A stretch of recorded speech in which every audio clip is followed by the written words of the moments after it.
आप सुनते रहे हो जैसे ब्राह्मण लोग बच्चों का विवाह कराते हैं, जब उनके फेरे कराते हैं, हमने खूब सुना करते हम, वो क्या कहा करते, सटाट यहां से करा करते, काश्यप गोत्रा काश्यप गोत्री।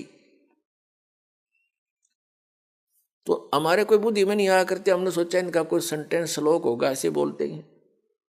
तो यहां परमात्मा से परिचित आदरणीय गरीबदास साहिब जी गांव छुड़ानी जिला झज्जर वाले ने परमात्मा से प्राप्त ज्ञान के आधार से कहा कि काश्यप गोत्रा और काश्यप गोत्री पंडित शाखा लाया, और कोई तत्वेता ज्ञानी जाने, वो बाण बहन ब्याह घर लाया। अब एक ही गोत्र की शुरू में ही बोलता है ब्राह्मण फेरे कराने वाला काश्यप गोत्रा काश्यप गोत्री, तो दोनों बाण भाई तो शुरू में बढ़ा दिए उसने। तो यहां गरीबदास जी कहते हैं काश्यप गोत्रा काश्यप गोत्री पंडित शाखा लाया, यानी उस पंडित ने ये वचन बोला, और कोई तत्वेता ज्ञानी जाने, बहन ब्याह घर लाया। एक समय ये दास एक किसी प्लाट के सिलसिले में किसी के साथ कोर्ट में गया हुआ था, कचहरी, इसमें तहसील में, पहले की बात है जब सर्विस करता था। तो वहाँ एक नंबरदार था जो वहाँ गवाही गुई देते हैं, वो वहाँ रहते हैं तकरीबन। तो वहाँ कोई बात चल रही थी उनकी किसी पॉइंट पे, वहाँ कोई केस था, किसी लड़की ने अपने ही किसी गोत्र के लड़के से को विवाह करने की चेष्टा की थी, तो वहाँ जिक्र चल रहा था। तो वो पंडित वो कह रहा था, वो नंबरदार कह रहा था कि भाई मेरे 3 ब्याह हो लिए। नो बोला मेरे तीसरा ब्याह ही है, पहले वाली से एक बच्चा हुआ था, उसकी मृत्यु होगी, फिर दूसरा विवाह करा, हुआ भी ऐसे किसी कारण से नहीं साथ रह पाई, उसकी भी मृत्यु होगी, और तीसरा ईब करवाया है 10 वर्ष तक।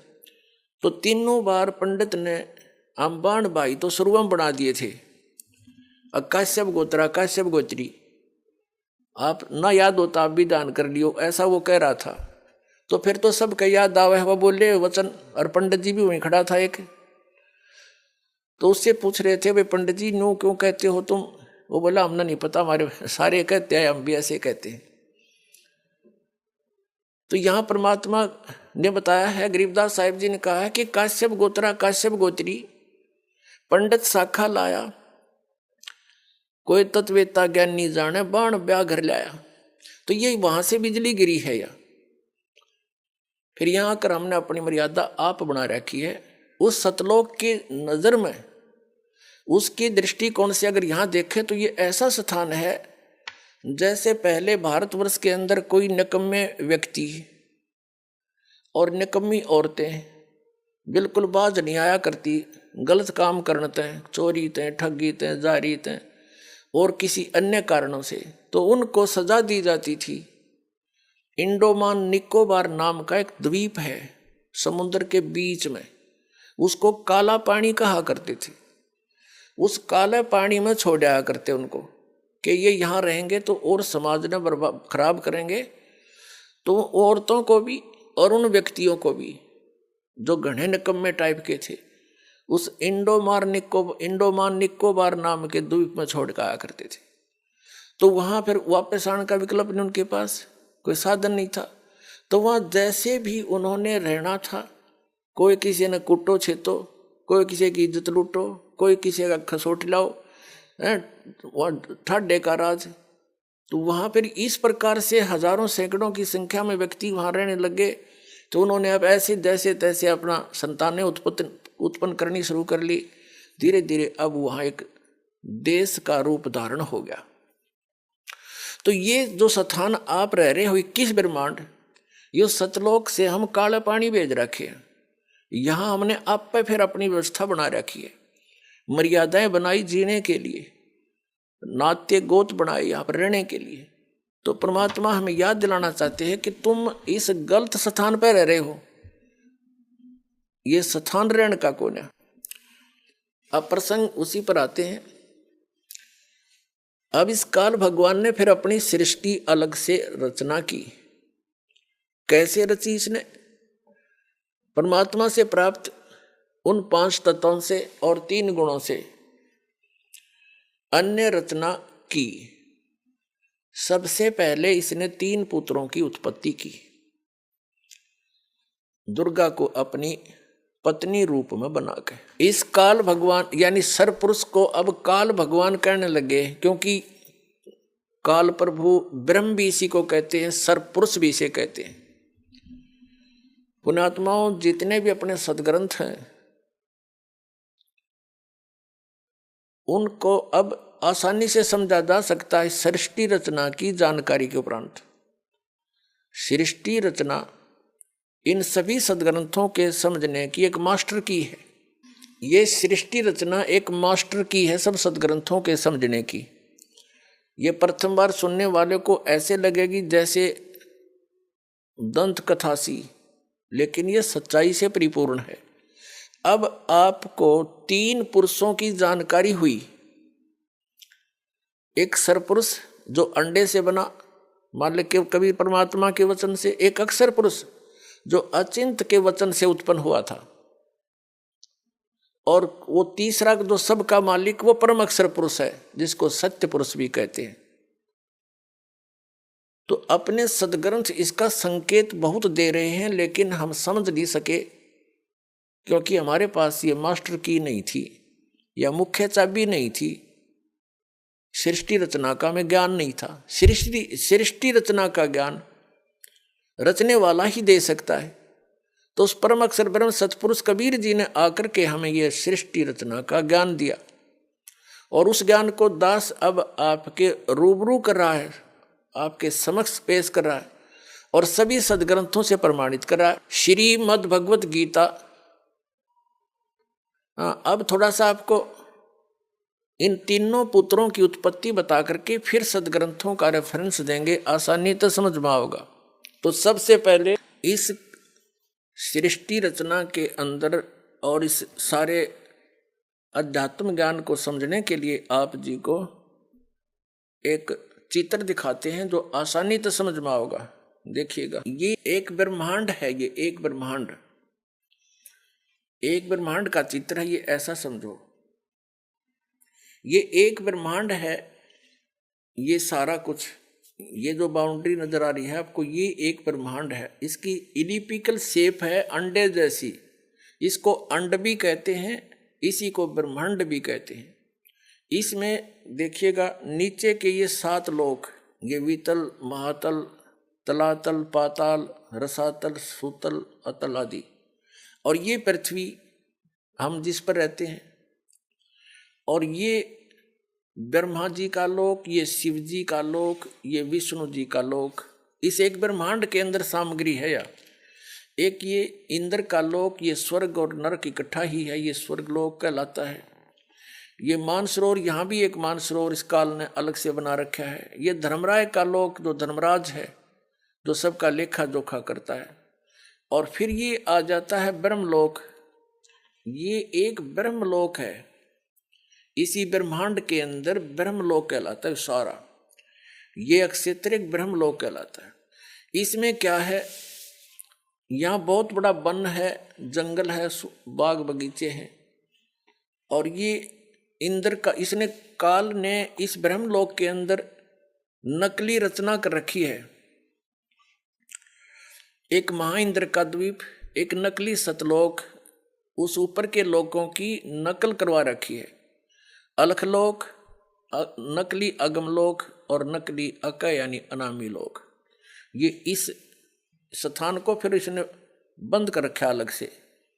ये बहुत बड़ा क्षेत्र है, चित्र में छोटा दिखा। इससे बाहर यहाँ दुर्गा का एक द्वीप है, ये यहाँ अलग लोक है इसका, यहाँ से ये सबका संचालन करती है। इससे ऊपर ये स्थान है जो ये गुप्त है। ये स्थान जो है इस ब्रह्मांड के अंदर ये गुप्त स्थान बना रखा है इसने ब्रह्मलोक में। और यहाँ पर इसने 3 स्थान बना रखे हैं के संयोग से जो पुत्र उत्पन्न होता है वो सतोगुण युक्त हो जाता है, उसका नाम विष्णु रख देते हैं और ऐसी ही शकल का बन जाता है। तीसरा ये तमोगुण प्रधान क्षेत्र है, इसमें ये स्वयं शिव रूप में रहता है, इसको महाशिव कहने लगे बगैर ज्ञान से। महाशिव रूप में रहता है, दुर्गा को पार्वती रूप में रखता है, और इन दोनों के संयोग से जो पुत्र उत्पन्न होता है वो तमोगुण युक्त हो जाता है। उसको शंकर और शिव नाम दे करके ये अपनी सृष्टि चलवाता है इन तीनों से, और ये स्वयं यहां रहता। चलिए, ये 3 स्थान है, एक रजोगुण प्रधान क्षेत्र, दूसरा सतोगुण प्रधान क्षेत्र, तीसरा तमोगुण प्रधान क्षेत्र।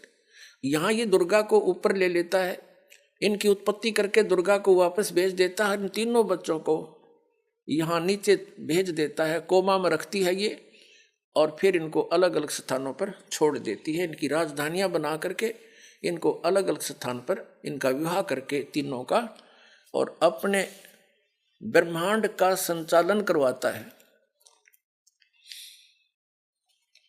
अब रजोगुण प्रधान क्षेत्र कैसा होता है, तमोगुण प्रधान क्षेत्र कैसा होता है, और सतोगुण प्रधान कैसा होता है। जैसे एक मकान के अंदर 3 कक्ष हों, एक कमरे के अंदर अश्लील चित्र लगे हों,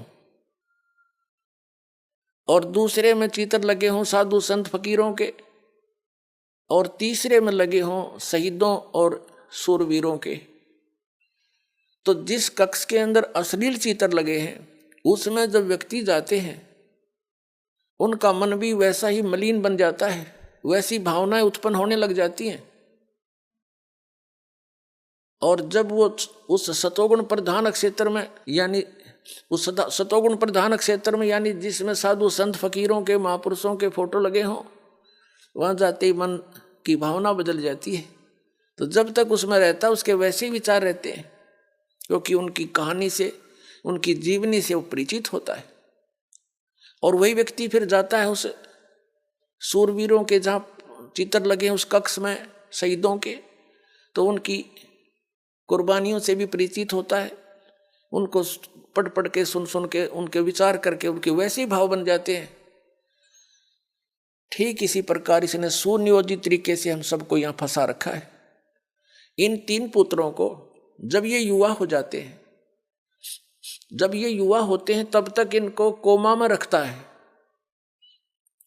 और इनकी परवरिश जारी रखता है, इनको अचेत रखता है।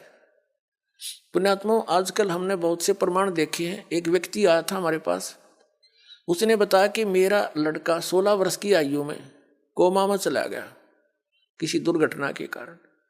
आज वो 30 वर्ष का हो गया, 14 वर्ष से वो कोमा में है। उसको नली से दूध और कुछ खिलाते पिलाते हैं और वो जीवित है, कोमा में पड़ा है 14 वर्ष से।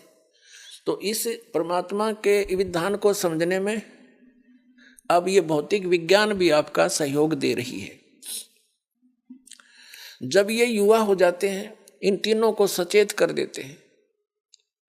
ब्रह्मा जी को, जैसे विष्णु जी को शेष नाग की सैया पर समुद्र में लिटा दिया और उसके नाभि से एक कमल निकाल दिया जादूगर ने, इस काल ने, और उस कमल के फूल के ऊपर ब्रह्मा जी को सचेत कर दिया, बैठा दिया, फिर सचेत कर दिया। शंकर जी को एक कैलाश पर्वत पर बेहोश रखा हुआ था, वहां सचेत कर दिया। फिर इन तीनों को सचेत कर दिया, इकट्ठे कर दिए और फिर इनको आदेश दे दिया कि तुम अपना अपना काम करो। ब्रह्मा जी को सृष्टि रचने का, विष्णु जी को सतीथि बनाने का और शंकर जी को संहार करने का। उनमें तीनों वो गुण बना ही रखे थे पहले ही। अब जैसे ये भगवान, फिर इनका विवाह कर दिया दुर्गा ने, अपने ही 3 रूप, अपने वचन से 3 लड़कियां उत्पन्न की, उनको समुद्र में छुपा दिया। इन तीनों को समुद्र, उसमें सागर मंथन के लिए भेजा। ये 3 लड़कियां निकली, तीनों को लेकर के मां के पास आ गए। तो मां ने कहा था, बेटा जो भी वस्तु निकले एक एक ले लेना, लेकिन उनका ध्यान रखना कि पहले कौन सी निकली है, दोबारा कौन सी, तीसरी बार कौन सी, पहचान रखना। वो तीनों लड़कियों की पहचान करके वो माँ के पास ले आई। उनको बता दिया कि ये प्रथम निकली थी, ये द्वितीय, ये तीसरी बार। जो प्रथम निकली थी उसका नाम सावित्री रखा, ब्रह्मा से विवाह कर दिया। दूसरी बार निकली थी उसी में नंबर वाइज, तो उसका विवाह विष्णु जी के साथ कर दिया, उसका नाम लक्ष्मी रख दिया। और तीसरी जो निकली थी उसका नाम उमा रखा और भगवान शिव से विवाह कर दिया। अब तीनों को वचन से कह दिया कि यह तेरी पत्नी स्वीकार करो और जाओ अपने लोक में। तो तीनों को 3 राजधानी रच के ऊपर के लोक बना रखे, उनमें छोड़ दिए, जाओ।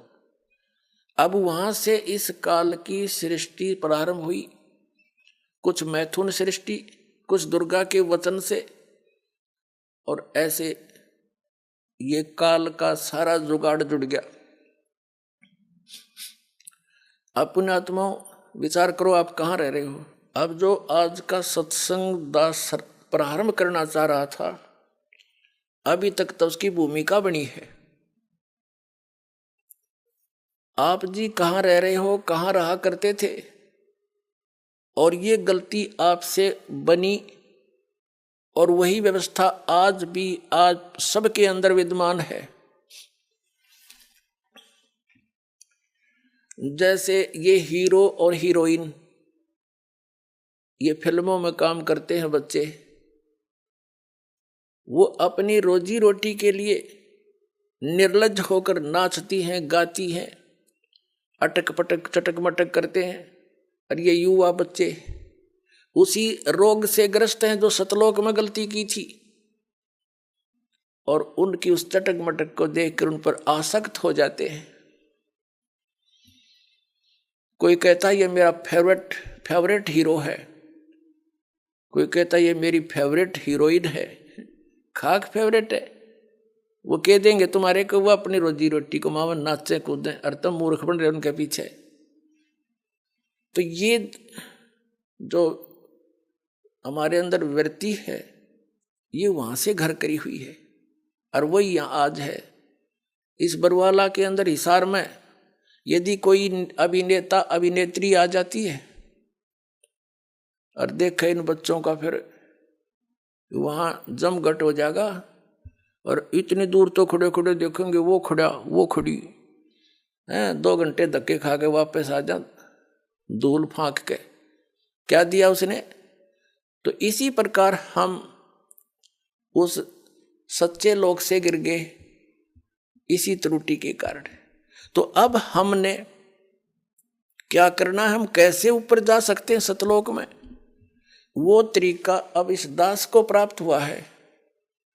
परमात्मा ने स्पेशल भेज रखा है इस दास को आपके उद्धार के लिए, उस स्थान पर जहां आप आए हो, जहां से वहां पहुंचाने के लिए।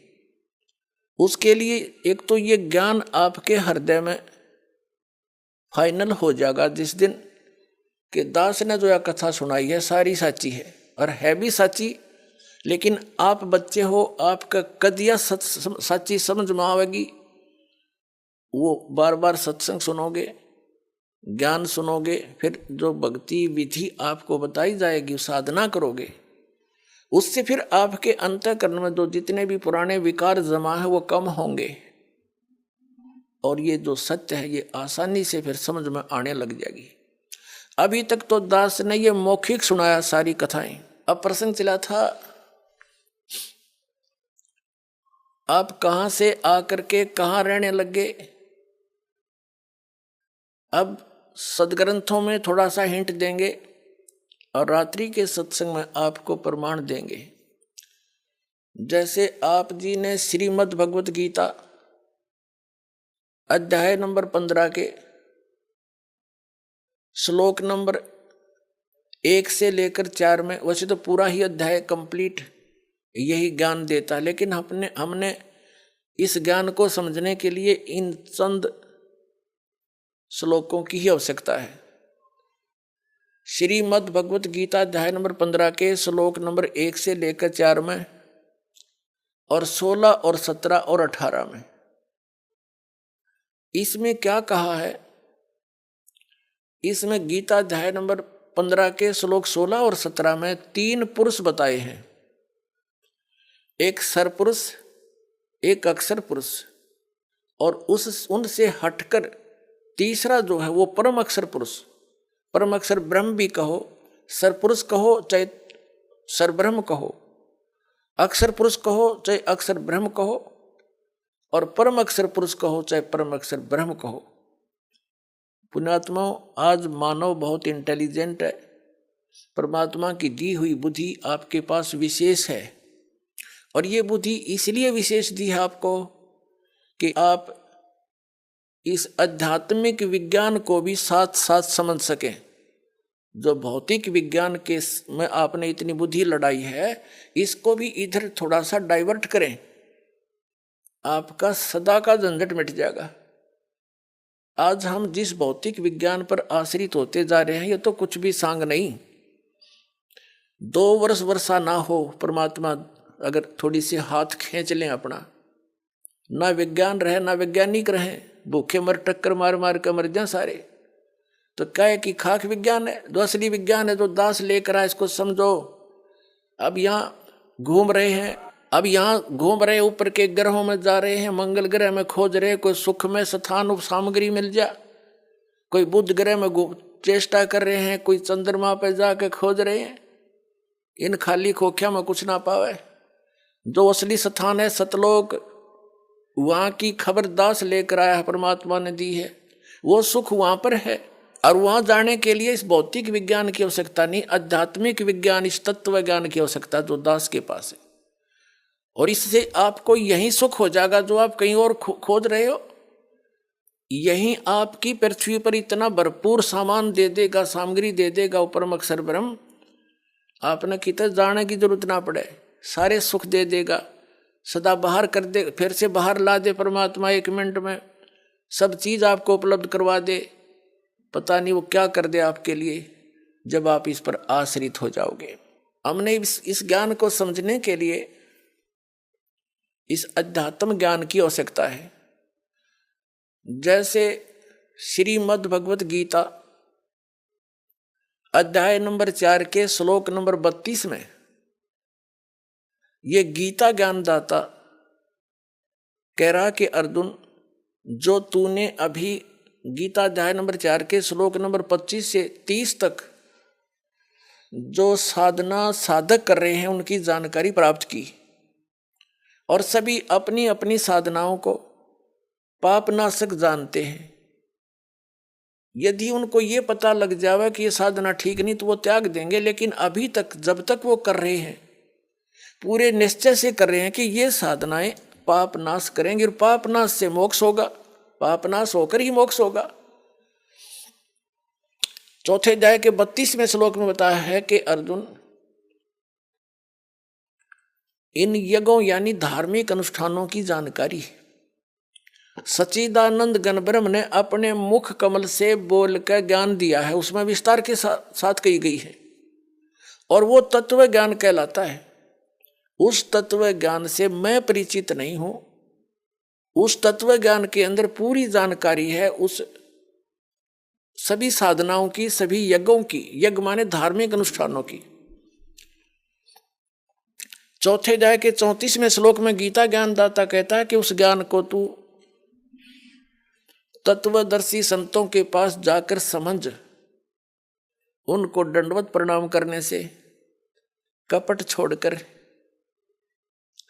प्रसन्न करने से वो तत्वदर्शी संत तुझे परमात्म उस तत्व ज्ञान का उपदेश करेंगे। पुण्यात्माओं, गीता ज्ञान कौन दे रहा है? आपने आज तक जिससे भी सुना यही सुना है कि श्री कृष्ण जी ने गीता जी का ज्ञान अर्जुन को सुनाया। श्री कृष्ण कौन थे? श्री कृष्ण विष्णु अवतार थे, यानी विष्णु जी की ही आत्मा यहां आई हुई थी, और श्री कृष्ण के अंदर प्रवेश कर गया ये ज्योति निरंजन काल सरपुरुष। इसने प्रतिज्ञा कर रखी है, इसने प्रतिज्ञा कर ली थी दुर्गा के सामने कि मैं कसम खाता हूं, मैं अपने वास्तविक रूप में किसी के समक्ष नहीं आऊंगा, मैं अपनी योग माया से छुपा रहूंगा, और दुर्गा से कहा था कि जब दुर्गा चिंतित हुई थी, दुर्गा जी, कि मैं अकेली औरत कैसे संभालूंगी सारे ब्रह्मांडों को, तब उसने कहा था तू केवल निमित्त निमित्त होगी, गुप्त रूप से सब कार्य मैं ही किया करूंगा। तो इसने श्री कृष्ण जी में प्रवेश करके इस काल ने, ब्रह्म ने, ये ब्रह्म भी कहलाता, सरपुरुष भी कहलाता है, सरब्रह्म भी कहलाता, ज्योत निरंजन भी कहलाता है। इसने श्री कृष्ण में प्रवेश करके सरपुरुष ने, ये 21 ब्रह्मांड के स्वामी ने यो गीता जी का ज्ञान बोला था। श्री कृष्ण का केवल शरीर प्रयोग किया था। जैसे एक प्रेत आत्मा दूसरे के बॉडी में प्रवेश करके बोलता है, उस समय उस आत्मा को अचेत कर देता है, उसको पता ही नहीं मैंने यो क्या हो रहा है इसमें, और वो प्रेत बोलकर निकल जाता है। तब वो सचेत होती है ओरिजिनल आत्मा उस शरीर की, तो उसको पता ही नहीं मैंने क्या बोला था। और ही बताते हैं तू ऐसे बोल रही थी, ऐसे बोल रहा था, ऐसे कह रहा था, तो थोड़ी बहुत वो भी सुन लेता है कि मैंने ऐसे बोलना शुरू कर दिया था। तो ऐसे उस काल ने श्री कृष्ण में प्रवेश करके ये गीता जी का ज्ञान बोला सरपुरुष ने। 11वें अध्याय के गीता जी के श्लोक नंबर 32 में स्वयं कहता है, मैं काल हूं अर्जुन, अब प्रवृत्त हुआ हूं, अब आया हूं मैं। श्री कृष्ण तो पहले ही खड़ा था और अर्जुन पूछ रहा कि महानुभाव आप कौन हो, मैं आपसे अपरिचित हूं। अर्जुन, श्री कृष्ण तो अर्जुन का साला था और साले ने भूल गया, वो कृष्ण नहीं था उसमें, वो विराट रूप दिखाया उसने, कृष्ण तो भूल भाल गया, वो विराट रूप दिखाई दिया उसने, तो श्री कृष्ण नहीं था वो। श्री कृष्ण जी के अंदर वो काल बोल रहा था, उसने जुल्म करवाना था। श्री कृष्ण नहीं चाहता था ये युद्ध हो, क्योंकि वो पहले ही नाटक मना कर दिया था कि मैं युद्ध भी नहीं करूंगा और मैं हथियार भी नहीं उठाऊंगा, एक तरफ मेरी सेना होगी, एक तरफ मैं होऊंगा। वो ये चाह थे, वो यही सोच रहा था, भगवान कृष्ण ने यही सोचा था कि ये और नहीं तो पांडव मान जाएंगे इस बात पे, जब एक तरफ ये मुझे तो लेंगे ही लेंगे क्योंकि मैं इनका रिश्तेदार हूं, एक तरफ सेना लगा दी। तो वो ये सोचा चाह रहे थे कि अर्जुन युद्ध ये मना कर दे पांडव, हमने युद्ध करते फिर हमारी तो हार है, तो सेना भी नहीं हमारे पास, लेकिन वो फिर भी नहीं माने। कहने का भाव ये है कि भगवान श्री कृष्ण जी महाभारत का युद्ध करवाना नहीं चाहते थे। तो जब अर्जुन मना करे था, श्री कृष्ण उसी समय कह देते कि चल भाई ठीक है, छोड़ चलेंगे वापस। उसी समय युग काल प्रवेश कर गया कि अब बात बिगड़ेगी, कृष्ण जी तो कह देगा ठीक है भाई मन ना लड़े, चल मैं तो पहले मना करूं था। तो उस समय युग काल आ गया और इसलिए जब तक प्रवेश रहा तब तक प्रवेश रहा जब तक यू सारा नाश ना हो लिया महाभारत का, फिर निकल गया इसके अंदर से, श्री कृष्ण के अंदर से।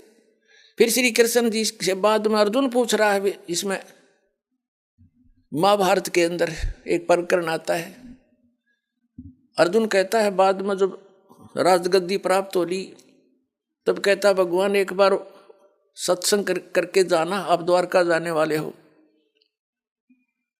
और वही ज्ञान सुनाना जो युद्ध के दौरान सुनाया था गीता वाला। उस समय श्री कृष्ण कहता मुझे याद नहीं मैंने क्या कहा था। इससे सिद्ध है कि श्री कृष्ण ने बोला ही नहीं था वो। तो हम प्रसंग पर आते हैं कि ये गीता का ज्ञान ये ब्रह्म बोल रहा है और ये कह रहा है कि उस तत्व ज्ञान को जिसमें पूर्ण मोक्ष मार्ग है और वो गॉड गिवन है, सच्चिदानंद घन ब्रह्म का बोला हुआ है, उस ज्ञान को तत्वदर्शी संत जानते हैं, उनसे पूछ, मैं नहीं जानता। यहां गीता जी के अध्याय नंबर 4 के श्लोक नंबर 32 में अनुवादकर्ताओं ने थोड़ी सी त्रुटि कर दी, क्योंकि जहां इनकी बुद्धि काम करना बंद करेगी इन्होंने अनर्थ कर दिए अर्थों के। यहां ब्रह्मणे शब्द है, ब्रह्मणे मुखे मूल पाठ में, तो इन अनुवादकर्ताओं ने ब्रह्मणे मुखे का अर्थ कर दिया वेद की वाणी। और यही अनुवादकर्ता गीता अध्याय नंबर 17 के श्लोक नंबर 23 में ब्रह्मणे का अर्थ करते हैं सच्चिदानंद घन ब्रह्म। वहां बुद्धि सही काम करेगी, वहां इनका अड़ी नहीं कोई अडांस। उसमें लिखा 17वें अध्याय के 23वें श्लोक में कि ओम तत् सत इति निर्देश ब्रह्मण त्रिविध समर्थ ब्राह्मणा तेन वेदा च यगा च विहिता पुरा। उसका अर्थ क्या बनता है कि उस ब्रह्मणे माने सच्चिदानंद घन ब्रह्म के पाने का। ये ओम तत्सत, ओम तो सीधा सरपुरुष का, और तत् है ये अक्षर पुरुष का, और सत है ये परम अक्षर पुरुष का। इन तीनों मंत्रों की मजदूरी करनी है। ये हमारे साधना के इंस्ट्रूमेंट हैं। जैसे हमने जल निकालना है, पृथ्वी में जल है तो उस जल की, हमारा पूज्य तो जल है, और इंस्ट्रूमेंट हमारे जो उसके औजार कौन से हैं, बोकी और पाइप। ये तो 2 अक्षर का मंत्र है सतनाम, जिसमें एक ओम है एक तत् है। और जब पाइप पहुंचगी जल तक तो इनका काम पूरा हुआ। फिर इसके ऊपर हैंडपंप लगाना पड़ेगा। जब वो जल मिलेगा तो सारनाम जो है वो सत, जिसमें इस पर सत नाम से बोला गया है, ओम तत् सत में ये 3 मंत्र हैं। ओम और तत् ये गुप्त, तत् सांकेतिक है। ये इस दास बता सकता है इस ब्रह्मांड में, और कोई अधिकारी नहीं इस नाम के देने का।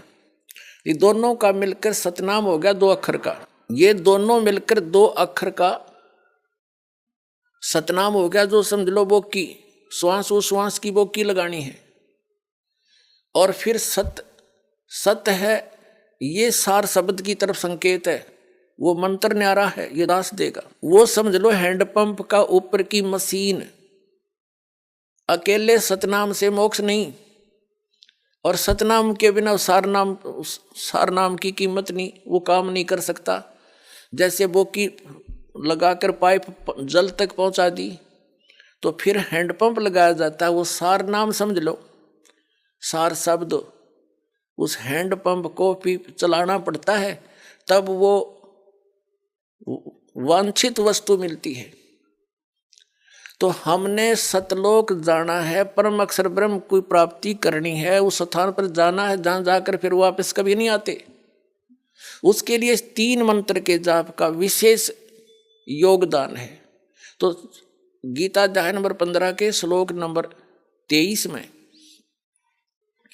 इसमें बताया कि ओम तत्सत इति निर्देश है, ब्रह्मण त्रिविध समर्थ है, वो सच्चिदानंद घन ब्रह्म का, उसके पाने का जो 3 मंत्र का जाप, इस 3 मंत्र के साधना का, जाप का, सिमरण का निर्देश है।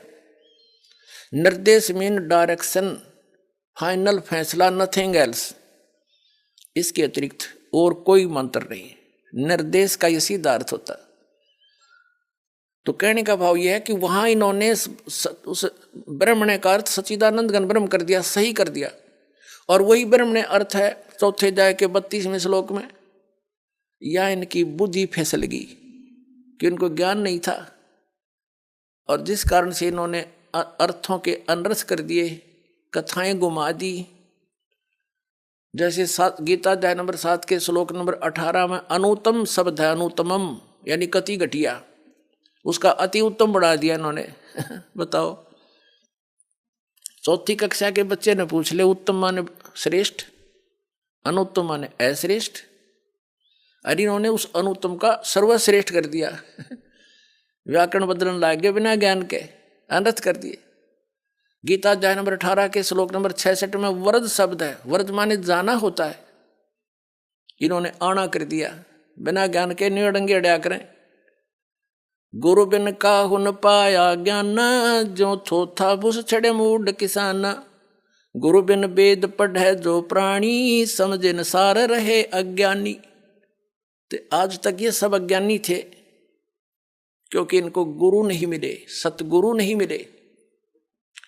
सतगुरु या तो स्वयं परमात्मा आए थे, सतगुरु का रोल किया था, वो तो भगवान भी थे, वो तो ऑल इन वन है, ऑल राउंड है।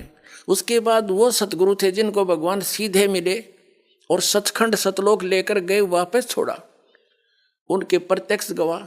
और वो उनके पास कंप्लीट स्पिरिचुअल नॉलेज था और कंप्लीट साधना थी, परिपूर्ण साधना थी, ये मंत्र थे। या तो वो सतगुरु थे। उनमें कौन कौन है? आदरणीय धर्मदास साहिब जी, आदरणीय मलुकदास साहिब जी, आदरणीय नानक साहिब जी जो सिख धर्म के प्रवर्तक माने जाते हैं, आदरणीय दादू साहिब जी, आदरणीय गरीबदास साहिब गांव छुरानी जिला दद्दर हरियाणा वाले, आदरणीय गीसा दास साहिब जी, गांव खेखड़ा, जिला मेरठ, उत्तर प्रदेश वाले।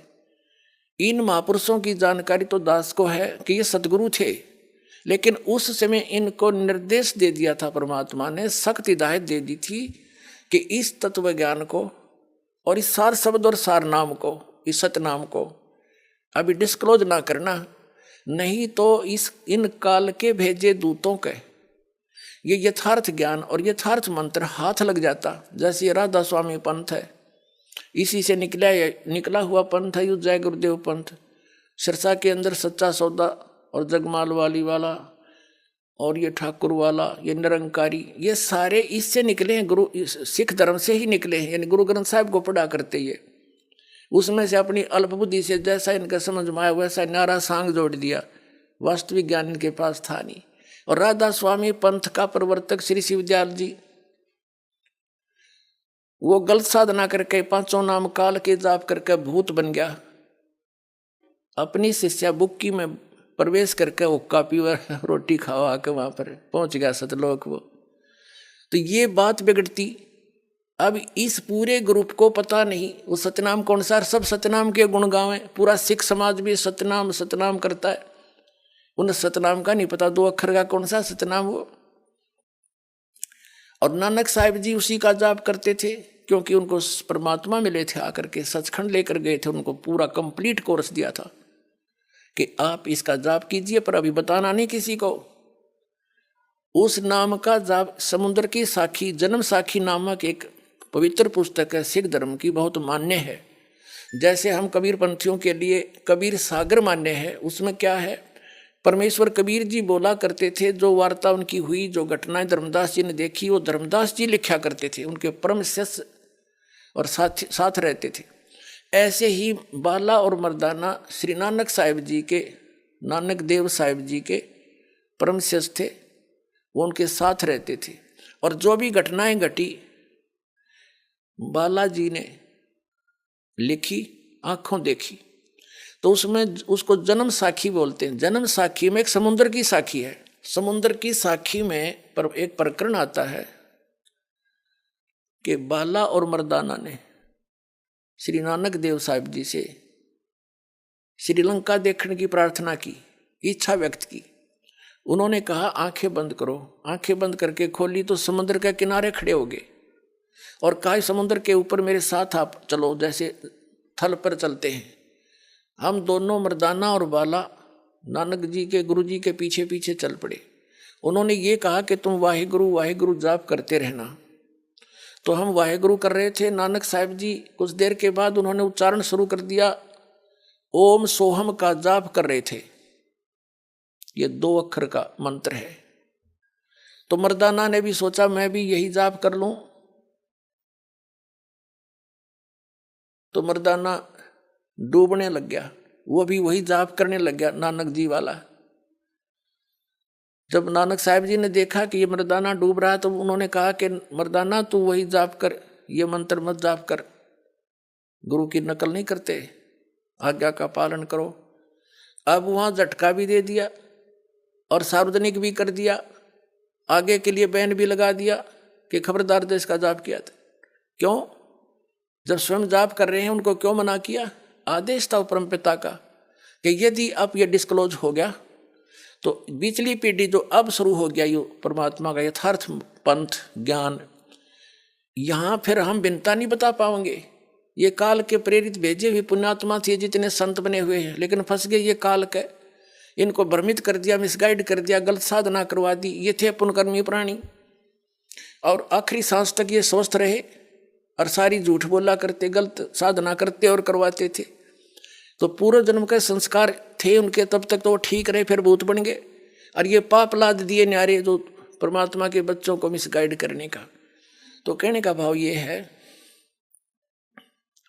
कि उन महापुरुषों को ये मंत्र दे दिए थे और बता दिया था तुम जाप करो कल्याण कराओ, अभी डिस्क्लोज ना करो, लिख दो अपनी एफिडेविट में।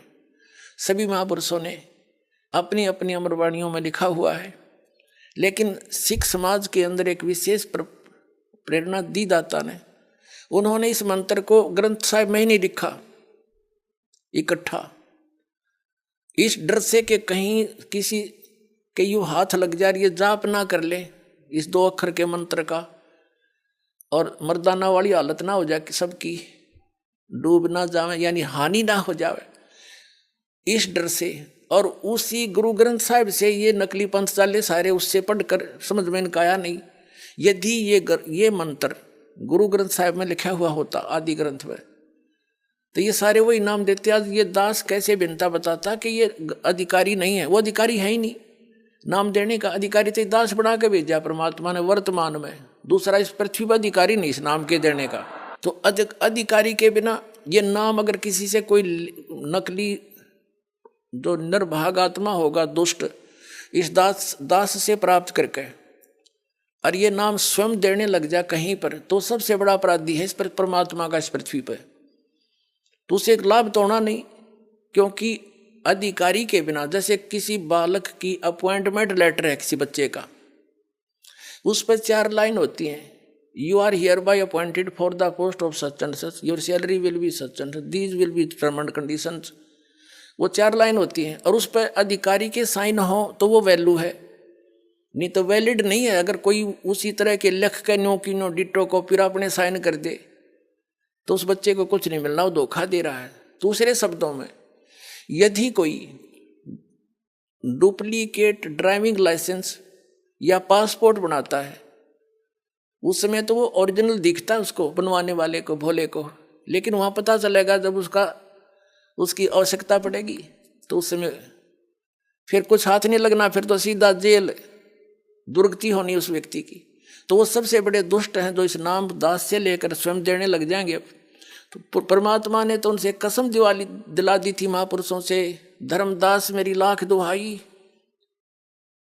ये सार शब्द, ये मूल ज्ञान के अंदर ये सतनाम और सारा कुछ आ जाता है। मूल ज्ञान को थोड़ा बहुत सार्वजनिक, सतनाम को थोड़ा बहुत सार्वजनिक करना पड़ा, लेकिन सार शब्द को तो कति छींट भी नहीं लागण दी दाता ने किसी का। इस दास के अतिरिक्त इस ब्रह्मांड में किसी के न सपने में भी ज्ञान नहीं, सार शब्द है।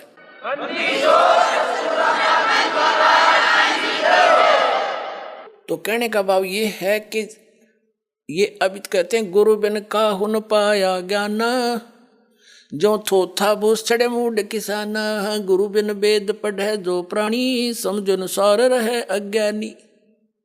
तो इन महापुरुषों को छोड़कर जिनको परमात्मा सीधे मिले थे, वो तो सतगुरु थे, और सतगुरु नहीं थे इस पृथ्वी पर, इस दास के अतिरिक्त वर्तमान में नहीं है। अब दया करी है दाता ने, वो कंप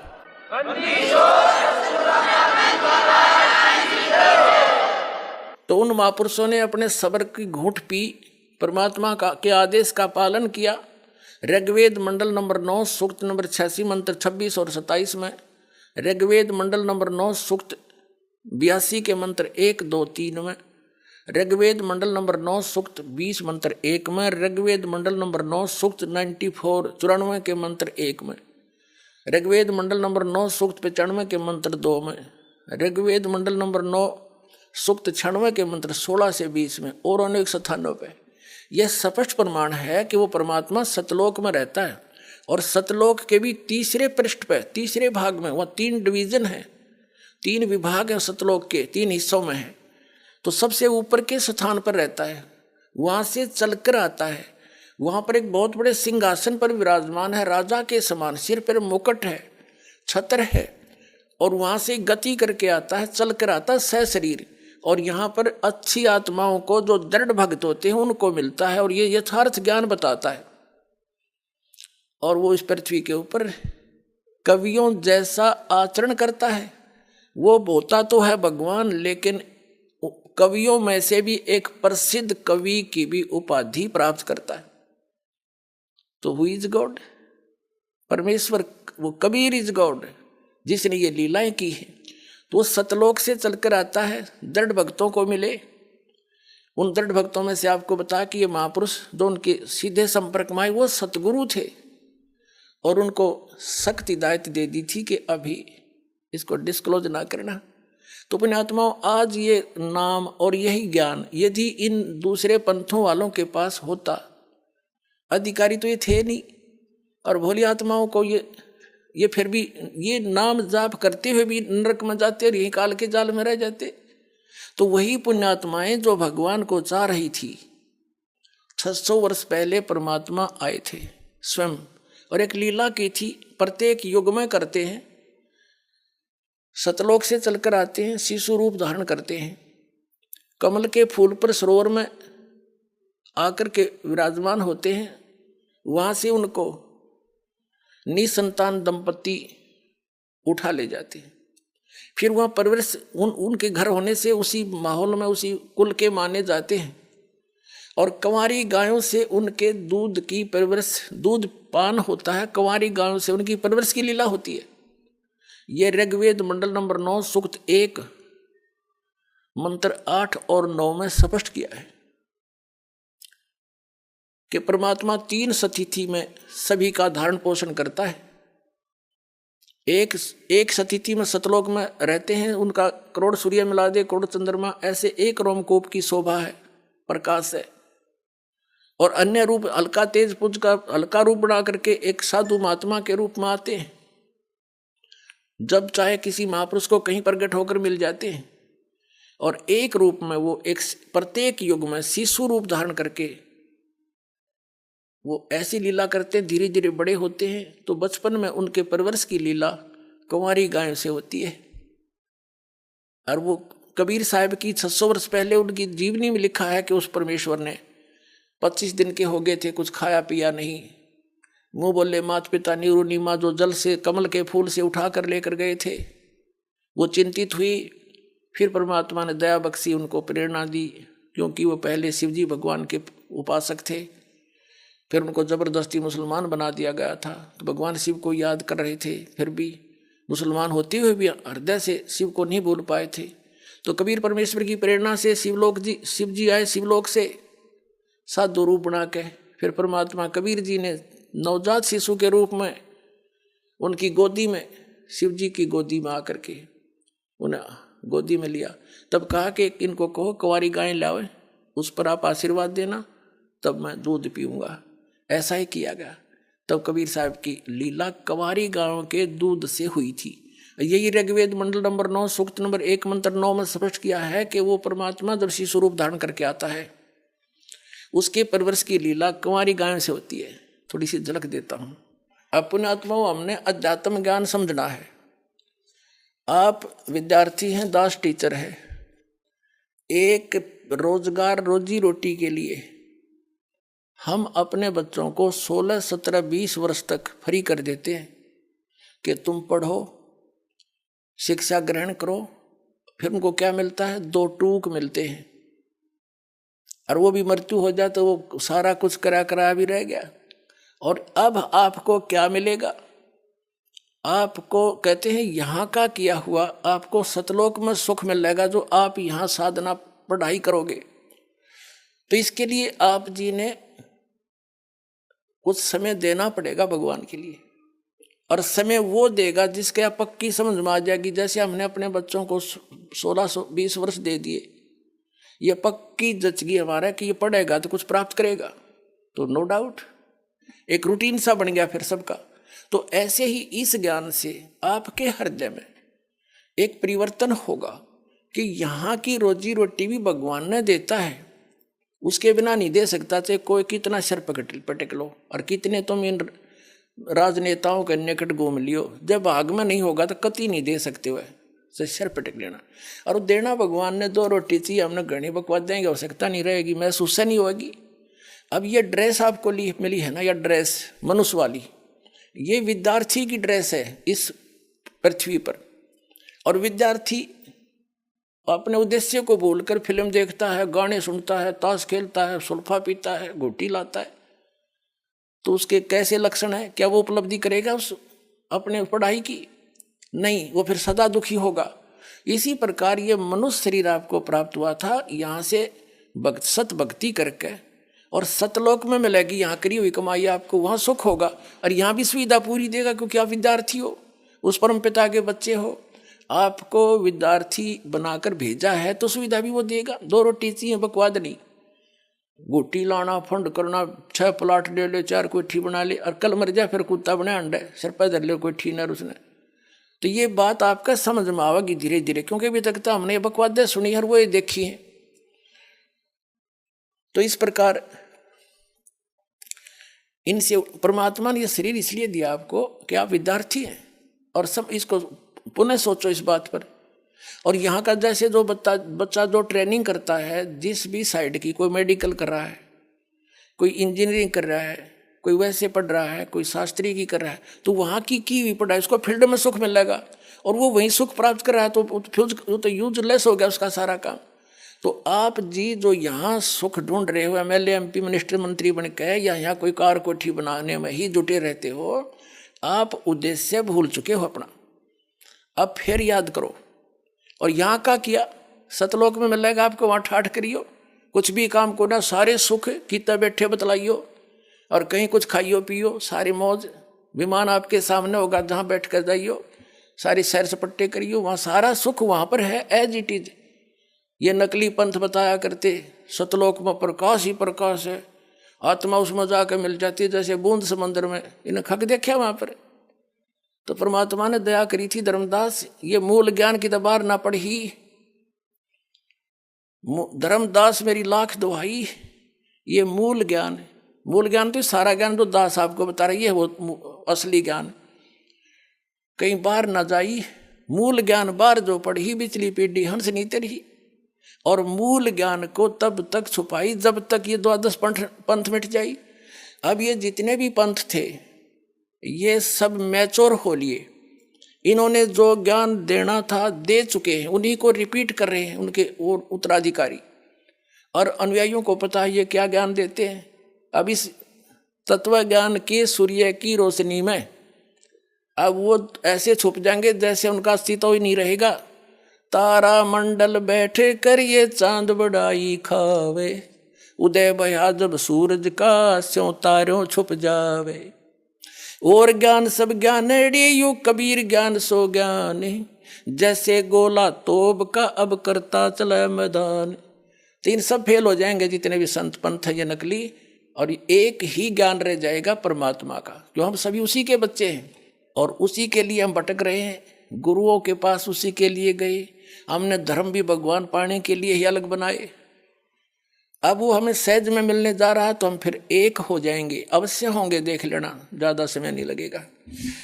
अब क्या है जो प्रसंग उस पर आते हैं कि उस परमात्मा की पहचान होना अनिवार्य है कि वो परमात्मा कौन है, कैसा है, और जहाँ हम जाने के लिए मोक्ष प्राप्त करके वहाँ जाना चाहते हैं वो स्थान कैसा है। कोई नो के वहाँ तो प्रकाश ही प्रकाश, आत्मा उसमें अमर आनंद लेती है, खाक आनंद लेगी जब उसमें बूंद समंदर में मिल गई है, या बड़ा बूंद की तरह घूम डोट डोट डोट से क्या आनंद होया, वो प्रमाण कहाँ है। तो दास जो बता रहा है उन महापुरुषों ने देखा जिनको वापस छोड़ा गया था, उनके द्वारा बताए गए उस आंखों देखे विवरण से परिचित करा रहा है कि वहाँ उन महापुरुषों ने ये बताया है। और ये लिखा हुआ सदग्रंथों में, कबीर पंथी पहचान सके नहीं सब निराकार बतावें, चेतन ही चेतन है, भगवान वहाँ निराकार है। तो इन्होंने क्या देखा, ये झूठे हैं, अनुभवहीन हैं, इनकी वहाँ तक पहुँच नहीं हुई, ये सब झूठ बोल रहे हैं। तो आप जी ने स्वयं सोचना है और जानना पड़ेगा, और फिर यहाँ आकर कल्याण कराओ। अब जो प्रसंग चल रहा है कि भगवान कौन है, जिसने वेदों में जो लिखा है, विशेष वैसे तो ये विश्व के ग्रंथ है, पवित्र चारों वेद, पवित्र श्रीमद् भगवद गीता, ये पवित्र 18 पुराण, ये उस समय लिपिबद्ध किए गए थे जिसमें कोई मजहब धर्म नहीं था। ये विश्व ग्रंथ है, लेकिन इनमें इनकम्प्लीट नॉलेज है, कंप्लीट नहीं है। कंप्लीट ज्ञान तो परमात्मा ही आकर देता है, अपने मुख कमल से बोलता है, यही तो वेद बताते हैं। और यही पवित्र गीता अध्याय नंबर 4 के श्लोक नंबर 32 में कहा है कि वो सच्चिदानंद घन ब्रह्म की वाणी में, यानी वो परमात्मा स्वयं आकर अपने मुख कमल से बोलता है, उसमें विस्तार से लिखता है, बोलता है, और वो लिखे जाते हैं। वो तत्व ज्ञान है, वो केवल तत्वदर्शी ही बता सकते हैं और उनके पास नहीं हो सकता। तो तत्वदर्शी ये दास है पुणात्माओं आज पूरे विश्व में, ये सत्कर मान लियो।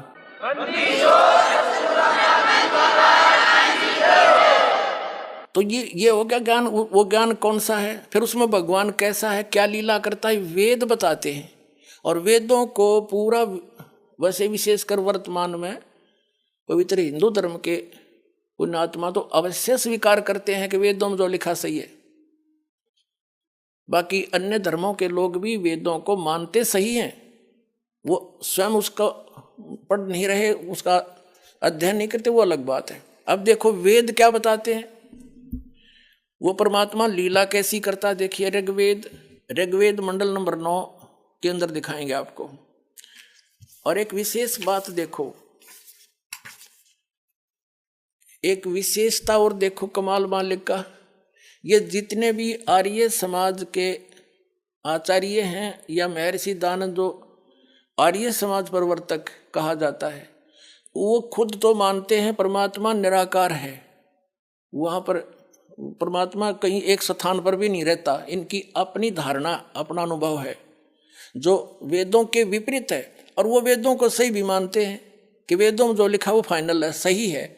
और वेदों का अनुवाद भी स्वयं कर रहे हैं। देख कमाल कुदरत का, कैसी दया करी आपके ऊपर। यदि इन वेदों का अनुवाद ये रामपाल दास करता तो ये टांग अड़ा देते यार ये समाज के आचार्य कि रामपाल के जाने संस्कृत ने झूठ बोला है। इसी दया बख्शी दाता ने इन इंजीनियरों द्वारा ही करवा दिया अनुवाद, इनका पता भी कोई ना, मैंने लिख के दिया। परमात्मा ने कहा कि चोर चुरावे तू बड़ा और गाड्डे पानी में, वो गाड्डे हुआ ऊपर आवे न, सच्चाई छनी ना। सच्चाई को दबाया नहीं जा सकता, मिटाया नहीं जा सकता, कुछ दिन दबाया जा सकता, बतेरे दिन दबा दी इन्होंने। अब देखो वो आर्य समाज के लोग जो परमात्मा को निराकार मानते हैं और एक देशीय नहीं मानते और वेदों को सत्य मानते हैं। अब वेद क्या प्रमाण देते हैं देखो, ध्यान सुने, पढ़ो, अपने आंखों से पढ़े। अब इसके हम आपको प्रथम मंडल के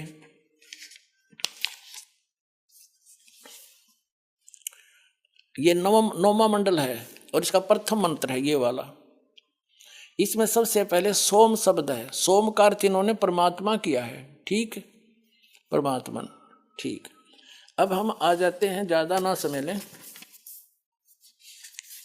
ये देखिएगा ऋग्वेद मंडल नंबर 9 सूक्त 1 और मंत्र नंबर हम 9 पढ़ देंगे। इसमें भी शिशुम शब्द है और सोम शब्द है। इसमें क्या लिखा है कि इमम माने उस, सोमम माने सोम स्वभाव वाले श्रद्धालु पुरुष को। यह लिखना था उस परमात्मा को, उस सोम स्वभाव वाले परमात्मा को, शिशुम जो शिशु रूप धार करके प्रकट होता है कुमार अवस्था में ही, सब पर अभी अधन्या धेनव, अभी माने सब प्रकार से पूर्ण रूप से, अधन्या अहिंसनीय, धेनव माने गौवें, ये विचलित हो गए। यहाँ लिखना था वो पूर्ण रूप से अधन्या। हमारे देसी भाषा में, गाँव में, हमारे हरियाणा में, यहाँ पर जो गायें नए दूध ना हुई हो, गर्भ ना धारण किया हो, उसको कहते हैं ये बिना धनाई है, अधन्या, बिना धनाई, एक लोकल लैंग्वेज, अपनी लैंग्वेज में हमारे। और वही क्योंकि हमारे सबकी भाषा के अंदर किसी ना किसी भाषा का कोई शब्द अवश्य मेल खाता है। तो अधन्या, अधन्या माने बिना दनाई, यानी जो सांड ने टच ना करियो। अब यह धन्या का अर्थ होता है बिल्कुल अछूत, छुई भी ना हो। तो अब देखो फिर से ऋग्वेद मंडल नंबर 9 सूक्त नंबर 1 मंत्र 9 को हम पढ़ रहे हैं। इसमें देनवम, देनव, शिशुम, सोम, उस सोम माने अमर पुरुष को, ये समझना है, उस अमर पुरुष को जो शिशुम यानी जो शिशु रूप धारण करके प्रकट होता है, उसकी बाल्यावस्था, कुमार अवस्था यानी बाल्यावस्था में सब प्रकार से अहिंसनीय है, अभी अधन्या यानी पूर्ण रूप से बिना धनाई, यानी जिसको बैल ने टच ना किया हो, धेनव माने गौवों से, गौवें तृप्त करती हैं। अब इनके अनुवाद का सिर पैर है कितने, उस सोम स्वभाव वाले पुरुष को कुमार अवस्था में सब प्रकार से अहिंसनीय गौवें तृप्त करती हैं। इसका अर्थ है कि वो परमात्मा जब शिशु रूप धारण करके प्रकट होता है और लीला करता है, धीरे धीरे बड़ा होता है, बचपन से ही बड़े बड़े विद्वानों के छक्के छुड़ा देता है, वो उस तत्व ज्ञान को सुनाने के लिए ही आता है।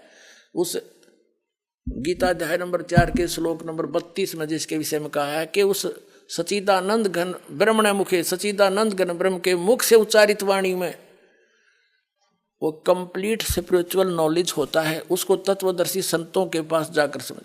तो ये तो प्रमाण आपने मिला कि परमात्मा जब शिशु रूप धारण करके आता है तो उसकी परवरिश की लीला कुंवारी गायों से होती है, या वही कौन से भगवान के जिनको हम भगवान मान्या करते तो उनमें किसी एक का दिखा दो उदाहरण, राम का, श्री कृष्ण का, या श्री विष्णु का, श्री और किसी भी देवता का, या कोई जिनको 9 अवतार मानते हैं या 50-25 अवतार मानते थे, या कोई पीर पैगंबर का दिखा दो या लीला जो दास आपको वेदों में प्रमाणित करा। और अब उनकी जीवनी में 600 वर्ष पहले जो दाता ने लीला की थी, जो करता ही ऐसी है, प्रत्येक युग में वो दिखाते हैं। ये है पवित्र कबीर सागर, ये है ज्ञान सागर।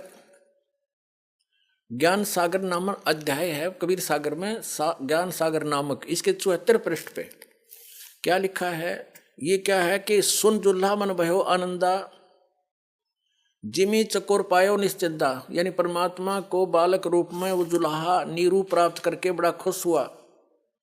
और ले सुत चले हर्ष मन कीना, तासो पुनः असबोल ही दीना। सुत काशी को ले चले लोग देखण ते आव, आनी अन पानी बक्सा नहीं, खावे नहीं जुल्हा शोक जनावे। कुछ नहीं खाओ पियो, छोटा सा बालक जुल्हा यानी नीरू दुखी हुआ, चिंतित हुआ। अब देखो फिर देखो, तब जुल्हा मन कीन तिवाना, रामानंद सो की कही उत्पाना। मैं सुत पायो बड़ा गुणवंता, और कारण कौन बखे नहीं संता। रामानंद ध्यान तब दारा, जुल्हा सो तब वचन उचारा। पूर्व जन्म ते ब्राह्मण जाति, हरि सेवा किन्नी बलि बाती। कुछ तब सेवा हर की चूका, ताते भयो जुल्हो का रूपा। प्रीति प्रभु गए तोर लीनी, ताते उद्धान में सुत तो दीना।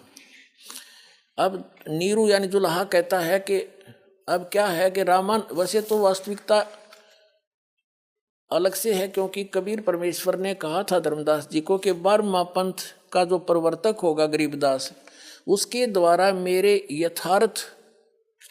यथार्थ ज्ञान को पुनः प्रकट किया जाएगा। मैं उसको सत्य से परिचित कराऊंगा, दोबारा छोड़ूंगा, वो फिर सही ज्ञान लिखेगा। तो तब तक परमात्मा ने क्या कहा था कि मेरे इस कबीर सागर में थोड़ा बहुत ये अनसमझ लोग कबीर पंथ में काल के दूत घुस के कुछ परिवर्तन कर देंगे, लेकिन सच्चाई को छुपा नहीं पाएंगे। सच्चाई को छुपा तो नहीं सकेंगे, थोड़ा बहुत परिवर्तन कर सकते। इन्होंने रामानंद से जोड़ दी कि रामानंद ने कहा कि एक गाय लिया कुंवारी।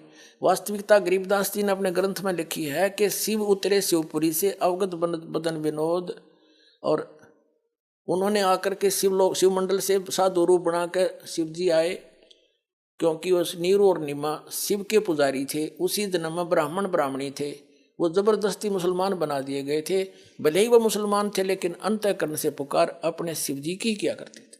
तो शिव जी आए थे, और फिर परमात्मा ने आपको बता दिया। खुद कबीर साहब बोले थे 25 दिन के बालक, उनसे 7 बार चर्चा की थी। उससे कहा था कि इनको कहो कुंवारी गाय ले आए, आप उस पर आशीर्वाद रख देना, वो दूध देगी, वो पिया करूँगा। और वो देती ही रहेगी, फिर ब्याह नहीं की कभी भी, ना नए दूध होएगी, और वैसे दूध देती रहा करेगी। उसके बाद दूसरी शुरू हो जाएगी ऐसे। अब देखिएगा, फिर उन्होंने जैसे तैसे हमने सच्चाई से परिचित होना है, जैसा भी है। देखिए अब यो नीरू कहता है, रामानंद ने इनके अनुसार क्या है, रामानंद ने कहा कि तुम पहले जुल्हा थे, तुम पहले ब्राह्मण थे पिछले जन्म में, तुमने कोई गलती कर दी भगवान की भक्ति में, इस कारण से तू धानक बन गया, जुल्हा बन गया। और तेरी प्रीति को देख करके भगवान ने तुझे जंगल में लड़का दे दिया, बच्चा दे दिया। वो तो जैसे इनकी सोच है, हमने सिर्फ उस निष्कर्ष पर पहुंचना है कि वो लीला कैसे हुई थी उस परमात्मा की। अब ये क्या कहता है नीरू जुलाहा, हे प्रभु जस की नो तस पायो, मैंने जैसा किया वैसा भोग लिया। आरत हो तो दर्शन आयो, संकट में मैं तेरे पास आया हूँ। रामानंद जी से कह रहे हैं वो नीरू। सो कियो उपाय गुसाई बालक अक्षुदावस कुछ खाई। अब देखो इन कबीर पंथियों ने जो गलतियां की हैं स्पष्ट है। यहाँ नीरू लिखना था, नूरी लिख रखा है, नूरी वचन, ये नीरू वचन है। तो यूं गलती होगी इनसे, और उसको फिर उस गलती को सुधारने के लिए परमेश्वर ने अपनी प्यारी आत्मा आदरणीय गरीबदास साहिब जी को सचखंड से ले जाकर वापस छोड़ा। उन्होंने फिर उसकी पूर्ति कर रखी है। सन 1727 में परमात्मा मिले थे गरीबदास साहिब जी जब 10 वर्ष के थे, और उसके बाद गरीबदास जी के ग्रंथ में एक मात्रा की भी गलती कोई नहीं कर सकता। एक ने कोशिश की थी थोड़ी सी परिवर्तन करने की, गरीबदासी साधु ने, उसको अदरंग मार गया। तो सबको डर हो गया कि इसमें बिंदी भी मत हटा दिए, उसकी ये दशा हो जाएगी, नहीं तो ये अपनी जीव संज्ञा में इसमें भी काल के दूत गड़बड़ कर जाते। गरीबदास पंथ से दास निकल कर आया, उनकी पूरी हिस्ट्री से परिचित है। तो उसमें उन्होंने जरा सा भी परिवर्तन नहीं किया, तो उस दास के पास है आज वो सारा यथार्थ ज्ञान, और इनसे मेल खाता है। जो उससे इसमें कुछ गड़बड़ है इससे शुद्ध हो जाएगी। तो इस प्रकार ये श्रेष्ठ ज्ञान मक्खन काट गए और 2 बार ताके देसी घी बना दिया आपके लिए तत्व ज्ञान। अब देखो, हे प्रभु जस कीनो तस पायो, आरत हो तो दर्शन आयो। कबीर सागर पढ़ रहे हम। सो कहियो उपाय गुसाई, बालक अक्षुधा वंत कुछ खाई। कि बालक भूखा कुछ खा, वैसा बताओ। रामानंद अस उक्ति युक्ति विचारा, तब तुम सुत कोई ज्ञानी अवतारा। बछिया जाही बैल नहीं लागा, सोले ठाड करो ते आगा। रामानंद जी ने कहा कि एक ऐसी बछिया लाओ जिसको बैल ने टच ना किया हो, यानी कंवारी। बछिया जाही बैल नहीं लागा, सोले ठाड करते आगा। और दूध चले ते थनते, दूध ही धरो छपाई। अक्षुदा वंश जब होवे, ताको दे खुदाई खवाई। जुल्हा एक बछिया ले आवा, चलो दूध कोई ब्रह्म न पावा। चलो दूध जुल्हा हरसाना, राख छिपाई काहू नहीं जाना। दूध पीवंत, दूध तब पीवंत नाम कबीरा, खेलत संग सब मत धीरा। बालकों के साथ खेल रहा है और वो दूध वो कबीर परमात्मा पी रहे हैं। आज का जो सत्संग का उद्देश्य था पुण्यात्मा, अभी तक तक भूमिका बनी है जो दास बताना चाहा था कि आप सतलोक से आए हुए हो, आपसे गलती बन गई। उस गलती को सुधारने के लिए एक चांस दे दिया दाता ने आपको, मनुष्य शरीर या बिचली पीढ़ी। अपनात्मा इस अध्यात्म ज्ञान से आपको एक तो ये पता लगेगा कि आप कौन हो। अब जैसे आज तक जितने संत पंथ थे यूं कहा करते थे भाई आत्मज्ञान हो गया। इन आत्मज्ञान का पता नहीं क्या होता है, और आत्मज्ञान हो गया तो उससे लाभ क्या होगा जब तक परमात्म ज्ञान नहीं होगा। आत्मज्ञान तो यूं हो गया कि हम जीव हैं। अब वो आत्मज्ञान भी ना था, इनको आत्मज्ञान भी दास ने कराया कि आत्मा ने अपने बारे में जानकारी होना, हम कौन है या क्यों फंस रहे हैं। अब आपको आत्मज्ञान कराया और परमात्म ज्ञान करा दिया। आत्मज्ञान तो ये हो गया कि आप जिस सतलोक में रहा करते थे यहाँ के वासी नहीं हो। आप कौन हो, कहाँ से आए हो, यहाँ क्यों कष्ट उठा रहे हो, ये है आत्मज्ञान। और परमात्म ज्ञान ना हो तो इस आत्मज्ञान तक के पता के क्या फायदा हुआ इसका। तो परमात्म ज्ञान यानी परमात्मा कौन है, कैसा है, उसका कहाँ प्रमाण है, ये सिद्ध कर दिया। कबीर इज गॉड, वेदों में प्रमाण और उनकी लीला में प्रमाण, सदग्रंथों में प्रमाण। तो कहते हैं कूप की छाया कूप के माही, ऐसा आत्मज्ञान ना जैसे कुएं की छा, और कुएं तक सीमित है, उसका बाहर कोई बेनिफिट नहीं। तो कहते आत्मज्ञान तो तुम्हारा ऐसा है, कूप की छाया कूप के माही, ऐसा आत्मज्ञान ना। और मोक्ष प्राणी लहत नहीं जब तक परमात्म नहीं जाना।